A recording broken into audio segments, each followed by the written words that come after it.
ನಾನು ಅವ್ರ ಜೊತೆ ಸತತವಾಗಿ 27 ವರ್ಷಗಳ ಜೊತೆ ಇದ್ದಂಥ ವ್ಯಕ್ತಿ. ಅಭಿಮಾನಿಯಾಗಿ ತುಂಬ ವರ್ಷ ಇದ್ದೆ. ನಾವು ಅವ್ರ ಜೊತೆ ಒಡನಾಟದಲ್ಲಿ 27 ವರ್ಷ ಇದ್ದಂಥ ವ್ಯಕ್ತಿ ನಮ್ಮ ಶ್ರೀಧರ್ ಮಾತಾಡ್ತಾನೆ. ಎಲ್ಲ ಮಾಧ್ಯಮದ ಮಿತ್ರರಿಗೆ ನನ್ನ ಅನಂತ ನಮಸ್ಕಾರ. ಒಬ್ಬೊಬ್ಬರು ಇವತ್ತು ಒಂದೊಂದು ರೀತಿಯಲ್ಲಿ ಕಣ್ಣಲ್ಲಿ ನೀರು ಹಾಕ್ತಾ ಇದ್ದಾರೆ, ಒಂದೊಂದು ರೀತಿಯಲ್ಲಿ ಮಾತಾಡ್ತಾ ಇದ್ದಾರೆ. ಆದರೆ ಅಭಿಮಾನಿಗಳಲ್ಲಿ ಒಗ್ಗಟ್ಟಿಲ್ಲ ಅಂತಾರೆ. ಅಭಿಮಾನಿಗಳಲ್ಲಿ ಒಗ್ಗಟ್ಟಿದೆ. 3 ಬಾಗಿಲಲ್ಲ, ಒಂದೇ ಬಾಗಿಲು. ವಿಷ್ಣುಜಿ ಅವರು ತೋರಿಸಿದ್ದು ನಮಗೆ ಒಂದೇ ಬಾಗಿಲು. 3 ಬಾಗಿಲು ಆಗಲಿಕ್ಕೆ ಯಾವತ್ತೂ ಚಾನ್ಸ್ ಇರೋದಿಲ್ಲ. ಅದನ್ನು ನಾವುಗಳು ಮಾಡ್ಕೊಂಡಿದ್ದೀವಿ ಅಷ್ಟೇ. ನಾವುಗಳು ಮಾಡ್ಕೊಂಡಂಥದ್ದು 3 ಬಾಗಿಲು. ಆ 3 ಬಾಗಿಲು ಇನ್ನು ಕೆಲವೇ ದಿನಗಳಲ್ಲಿ ಒಂದಾಗ್ತದೆ. ಅದನ್ನು ನಾವು ಒಂದು ಮಾಡಲಿಕ್ಕೋಸ್ಕರ ಬಹಳ ಪ್ರಯತ್ನ ಪಡ್ತಾ ಇದ್ದೀನಿ. ನಾನು ದಿನನಿತ್ಯವಾಗಲೂ ಕೂಡ ಎಲ್ಲ ಅಭಿಮಾನಿಗಳು ಕೇಳ್ಕೊತಾ ಇದ್ದೀನಿ, ಬನ್ನಿ ಎಲ್ಲರೂ ಒಗ್ಗಟ್ಟಿಂದ ಹೋಗೋಣ, ಒಗ್ಗಟ್ಟಿಂದ ಕೆಲಸವನ್ನು ಮಾಡೋಣ ಅಂತ ನಾನು ದಿನವಾಗಲೂ ಮನವಿ ಮಾಡ್ಕೊಡ್ತಾ ಇದ್ದೀನಿ. ಈ ಹೋರಾಟಗಳ ಬಗ್ಗೆ ನಾನು ಹೇಳ್ತೀನಿ. ಈ ಅಭಿಮಾನಿ ಸ್ಟುಡಿಯೋ ಗೊಂದಗಳು ಯಾವಾಗ ಸ್ಟಾರ್ಟ್ ಆಯಿತು, ಮೈಸೂರಿಗೆ ಸ್ಥಳಾಂತರ ಅನ್ನುವಂಥ ಮಾತು ಯಾವಾಗ ಬಂತೋ ಅವತ್ತಿನಿಂದ ನಾನಾಗಿರ್ಬೋದು, ರಾಜುಗೌಡರಾಗಿರ್ಬೋದು, ಕೆ ಮಂಜುವರಾಗಿರ್ಬೋದು, ನಮ್ಮ ಲಾಯರ್ ಸರ್ ಆಗಿರ್ಬೋದು, ಹಾಗೂ ನಮ್ಮ ಸಂಘಟನೆಯವರಾಗಿರ್ಬೋದು, ನಮ್ಮ ವಿಷ್ಣು ಪುಣ್ಯಭೂಮಿ ಟ್ರಸ್ಟಿನ ವತಿಯಿಂದ ನಿರಂತರವಾದ ಒಂದು ಕಾನೂನಿನ ಹೋರಾಟವನ್ನು ಮಾಡ್ಕೊಂಡು ಬಂದ್ವಿ. ಕಾನೂನಿನ ಹೋರಾಟವೂ ಅಲ್ಲದೆ ಉಪವಾಸ ಸತ್ಯಾಗ್ರಹವನ್ನು ಮಾಡಿದ್ವಿ. ಕೆಲವೊಂದು ಎಲ್ಲ ಜಿಲ್ಲೆಗಳಿಗೂ ಹೋರಾಟವನ್ನು ಮಾಡಿದ್ವಿ. ಹೋಗಿ ಮಠಗಳ ಮಾನ್ಯಗಳಿಗೆ ಹೋಗಿ ಹೋರಾಟವನ್ನು ಮಾಡಿದ್ವಿ. ಸ್ವಾಮೀಜಿಗಳ ಆಶೀರ್ವಾದವನ್ನು ಪಡೆದ್ವಿ. ಸ್ವಾಮೀಜಿಗಳನ್ನು ಸಪೋರ್ಟ್ ತೊಗೊಂಡ್ವಿ. ಸ್ವಾಮೀಜಿಗಳು ಎಲ್ಲರೂ ಅಂತ ಹೇಳ್ತಾ ಇದ್ರು, ಆ ಪುಣ್ಯದ ಮಾಡಿರ್ತ ಅಂತ್ಯ ಸಂಸ್ಕಾರವನ್ನು ಮಾಡಿರ್ತದಲ್ಲ ಆ ಜಾಗದಲ್ಲೇ ಆಗಬೇಕು, ನಿಮಗೆ ನಾವು ಸಂಪೂರ್ಣವಾದಂಥ ಬೆಂಬಲವನ್ನು ಕೊಡ್ತೀನಿ ಅಂತ ಕೂಡ ಹೇಳಿದ್ರು. ನಮಗೆ ಕರ್ನಾಟಕದಾದ್ಯಂತ ಎಲ್ಲರೂ ಹೇಳಿದ್ದಾರೆ ನಮಗೆ. ಆದರೆ ಸರ್ಕಾರ ನಮಗೆ ಮೋಸ ಮಾಡಿಬಿಡ್ತು. ಪ್ರತಿಯೊಂದು ವಿಧದಲ್ಲಿಯೂ ಸಹ ವಿಷ್ಣುಜಿಯವರನ್ನು ಯಾವುದೇ ರೀತಿಯಲ್ಲಿ ಒಂದು ಮೇಲೆ ಬೆಳಲಿಕ್ಕೆ ಬಿಡಲಿಲ್ಲ, ಎಲ್ಲ ರೀತಿಯಲ್ಲೂ ಬಿಡಲಿಲ್ಲ. ಸರ್ಕಾರ ಕೂಡ ತುಳಿತಾ ಇದೆ. ಹಾಗೆ ಮೈಸೂರು ಸ್ಥಳಾಂತರ ಅಂತಾರೆ, ಓಕೆ, ಮೈಸೂರಿನ ಸ್ಥಳಾಂತರ ಮಾಡಿಕೊಡಿ, ನಮಗೇನು ಅಭ್ಯಂತರ ಇಲ್ಲ. ಮೈಸೂರಿನಲ್ಲಿ ಆಯಿತು, ಭಾಳ ವಿಜೃಂಭಣೆಯಿಂದ ಮಾಡಿದ್ರು, ಓಕೆ. ಅದಕ್ಕೆ ಹೋರಾಟವನ್ನು ಮಾಡಿದ್ರು ರಾಜುಗೌಡರು. ಅಲ್ಲೂ ಕೂಡ ಆಗಲಿಲ್ಲ. ಸ್ವತಃ ರೈತರು, ಇದಕ್ಕೆ ನಾನು ಹೋಗಿದ್ದೆ ಇಲ್ಲಿಗೆ, ರೈತರ ಮನೆಗಳಿಗೆ ಹೋಗಿ ಅವ್ರ ಕಾಲಿಡಿದು ನಾನು ಕೇಳ್ಕೊಂಡಿದ್ದೀವಿ. ನಾವು ಯಾವುದೇ ಕಾರಣಕ್ಕೂ ಇದು ಮಾಡಬೇಡಿ ಅನ್ನೋದಕ್ಕೂ ನಾನು ಕೂಡ ಹೋಗಿ ಮಾಡಿದ್ವಿ. ಅಲ್ಲಿ ಉಪವಾಸ ತೆಗೆದುಕೊಂಡು ಕೂಡ ರಾಜುಗೌಡರು ಅಲ್ಲಿ ನಂತರ ದಿನಗಳಲ್ಲಿ ಅದನ್ನು ಡಿ ಸಿ ಅನ್ನು ಮೀಟ್ ಮಾಡ್ತಾರೆ, ಅಲ್ಲೇ ಇದಾಯಿತು. ಇವತ್ತು ಸರ್ಕಾರಿಯ ಇದಕ್ಕೆ ಸಂಬಂಧಪಟ್ಟಂಥ ಇಲಾಖೆಗಳು ಯಾವುದಾವುದೇ ಅದು ರಾಜುಗೌಡರು ದಿನ ಬೆಳಗಾದ್ರೆ ಅಲ್ಲಿ ಇರ್ತಾರೆ. ಎಲ್ಲ ಇಲಾಖೆಗಳಲ್ಲೂ ಸಹ ದಾಖಲಾತಿಗಳಿದೆ. ಅದನ್ನು ಅಭಿಮಾನಿಗಳು ಅರ್ಥ ಮಾಡ್ಕೋಬೇಕು, ಅಭಿಮಾನಿಗಳು ಸಪೋರ್ಟ್ ಮಾಡಬೇಕು ನಮ್ಮ ಜೊತೆ ನಿಂತು. ಯಾಕೆ ಮಾಡ್ತಾ ಇಲ್ಲ ನೀವು? ನಿಮ್ಮದೇ ಆದಂಥ ಒಂದು ಸಂಘ ಸಂಸ್ಥೆಗಳಿದೆ, ಅದು ಮಾಡ್ಕೊಳ್ಳಿ, ಅಲ್ಲಿ ಮಾಡಿ ಬೇಡ ಅಂತ ಹೇಳಿದಿಲ್ಲ. ಈ ಒಂದು ವಿಷ್ಣುಜಿಯವರ ಒಂದು ಸ್ಮಾರಕ ಅಂತ ಬಂದಾಗ ಎಲ್ಲರೂ ಒಗ್ಗಟ್ಟಿನಿಂದ ಹೋರಾಡುವ ಒಂದು ಕೆಲಸವನ್ನು ನಾವು ಮಾಡೋಣ. ಯಾಕೆ ನೀವು ಬರ್ತಾ ಇಲ್ಲ? ಬನ್ನಿ, ಎಲ್ಲರೂ ಒಗ್ಗಟ್ಟಿನಿಂದ ಮಾಡೋಣ. ನಂದು ಬೇರೆ ನಿಂದು ಬೇರೆ ಅಂತ ಮಾಡ್ಕೊಂಡು ಹೋಗೋದು ಬೇಡ. ಯಾಕೆಂದರೆ ಸಂಪೂರ್ಣವಾದ ಒಂದು ದಾಖಲಾತಿಗಳನ್ನು ಇವತ್ತು ರಾಜುಗೌಡರು ಇಟ್ಕೊಂಡಿದ್ದಾರೆ. ನಿರಂತರವಾಗಿ ನಾವು ಕಾನೂನು ಪ್ರಕಾರ ಏನು ಮಾಡಬೇಕು ಅದನ್ನು ಮಾಡ್ತಾನೆ ಇದ್ವಿ, ಹೋರಾಟವನ್ನು ಮಾಡ್ತಾನೆ ಇದ್ವಿ, ಮುಂದಿನ ದಿನಗಳು ಕೂಡ ಮಾಡ್ತೀವಿ. ಯಾಕೆ ಡಿ ಸಿ ಅವ್ರು ಬಂದು ಸರ್ವೆ ಮಾಡ್ತಾರೆ. ನಮ್ಮ ಮಂಜಣ್ಣ ಕೂಡ ಇದ್ದರು, ಡಿ ಸಿ ಅವ್ರ ಆವಾಸಕ್ಕೆ ಬಂದಿದ್ದರು.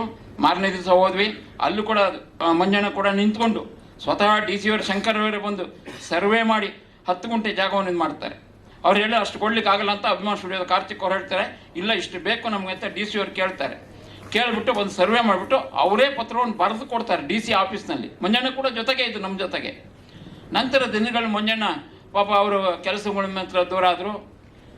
ಅನಂತರ ಈಗ ಮೊನ್ನೆ ಅಭಿಮಾನ ಸ್ಟುಡಿಯೋದಲ್ಲಿ ಇರ್ತಕ್ಕಂಥ ಅವರ ಸಮಾಧಿ ಏನಿದೆ ಅದನ್ನು ಧ್ವಂಸ ಮಾಡ್ತಾರೆ. ರಾತ್ರೋರಾತ್ರಿ ವರಮಹಾಲಕ್ಷ್ಮಿ ಹಬ್ಬದ ದಿವಸ ಧ್ವಂಸ ಮಾಡ್ತಾರೆ. ಯಾಕೆಂದರೆ ಹಬ್ಬದ ದಿವಸ ಯಾರು ಬರಲ್ವಲ್ಲ ಜನಗಳನ್ನು, ಆ ಒಂದು ಉದ್ದೇಶಕ್ಕೋಸ್ಕರ ಇರ್ಬೋದು, ಅದನ್ನು ಧ್ವಂಸ ಮಾಡ್ತಾರೆ. ಆ ಧ್ವಂಸ ಮಾಡಿದ್ದು ಪ್ರತಿಯೊಬ್ಬರಿಗೂ ಅದು ಕಣ್ಣಲ್ಲಿ ನೀರು ಹಾಕುವಂಥ ಒಂದು ಕೆಲಸವನ್ನು ಮಾಡುತ್ತೆ.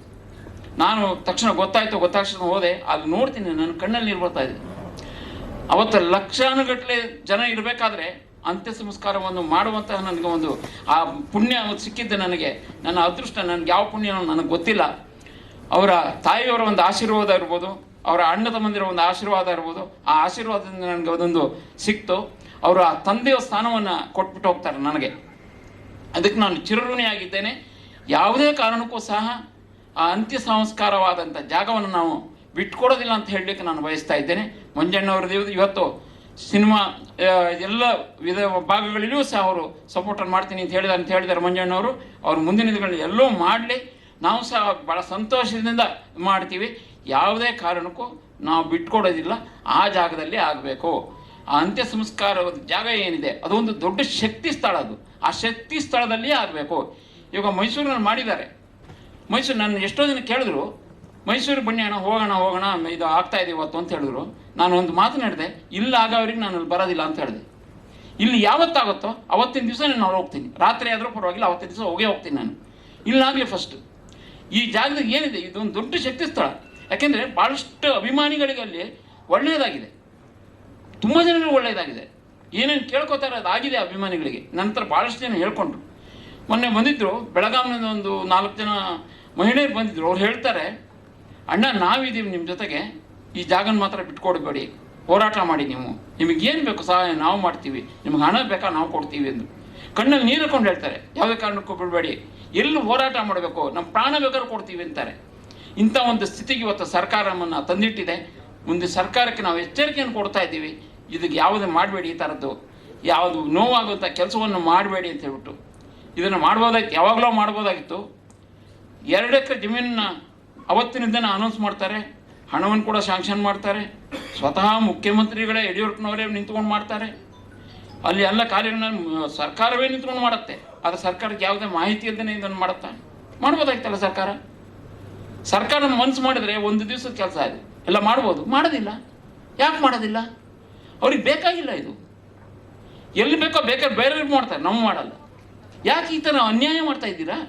ಒಬ್ಬ ಮೇಲ್ನೋಟಿಗೆ 200 ಚಿತ್ರಗಳಲ್ಲಿ ನಾಯಕ ನಟನಾಗಿ ಮಾಡಿರ್ತಕ್ಕಂಥವ್ರು ಅವ್ರಿಗೆ ಅನ್ಯಾಯ ಮಾಡ್ತಾ ಇದ್ದಾರೆ. ಇವತ್ತು ನೀವು ಕರ್ನಾಟಕದ 6.5 ಕೋಟಿ ಕನ್ನಡಿಗರು ಅಳ್ತಾ ಇದ್ದಾರೆ. ಇವತ್ತು ಪ್ರತಿಯೊಬ್ಬರ ಮನೆಗಳಲ್ಲೂ ಅಳ್ತಾ ಇದ್ದಾರೆ. ಇವತ್ತು ಈ ಒಂದು ಸಮಾಧಿ ಧ್ವಂಸ ಆಗಿದ್ದರಿಂದ ಇನ್ನು ಮುಂದಾದರೂ ಅಲ್ಲಿ ಏನೂ ಇಲ್ಲದೆ ಇರ್ಬೋದು ಇವತ್ತು, ಆದರೆ ಆ ಶಕ್ತಿ ಅನ್ನೋದು ಅಲ್ಲಿದೆ. ಅವರ ಅಂತ್ಯ ಸಂಸ್ಕಾರವಾಗಿದ್ದ ಜಾಗದಲ್ಲಿ ಶಕ್ತಿ ಇದೆ. ಆ ಶಕ್ತಿಗೋಸ್ಕರ ನಾವು ಇನ್ನು ಮುಂದಿನ ದಿನಗಳಲ್ಲಿ ಸುಪ್ರೀಂ ಕೋರ್ಟ್ಗಾಗೂ ಹೋರಾಡ್ತೀವಿ, ಅದನ್ನು ಆ ಜಾಗವನ್ನು ವಶಪಡಿಸ್ಕೊಳ್ತೀವಿ ಅಂತ ಹೇಳಲಿಕ್ಕೆ ಇಷ್ಟಪಡ್ತೀನಿ. ದಯವಿಟ್ಟು ತುಂಬ ಧನ್ಯವಾದಗಳು. ಸರ್ಕಾರಕ್ಕೆ ಈ ಮೂಲಕ ಮನವಿ ಮಾಡ್ತೀನಿ, ಕೇಳ್ಕೊತೀನಿ, ಮಾಡಿಕೊಡಿ ಅಂತ. ಎಲ್ಲ ನೊಂದೋಗ್ಬಿಟ್ಟವ್ರೆ, ಇದನ್ನು ದಯವಿಟ್ಟು ಮಾಡಿಕೊಡ್ಬೇಕು, ಮಾಡುತ್ತೆ ಅಂತ ಹೇಳಿ ನಂಬಿದ್ದೀನಿ. ಥ್ಯಾಂಕ್ ಯು, ಧನ್ಯವಾದ.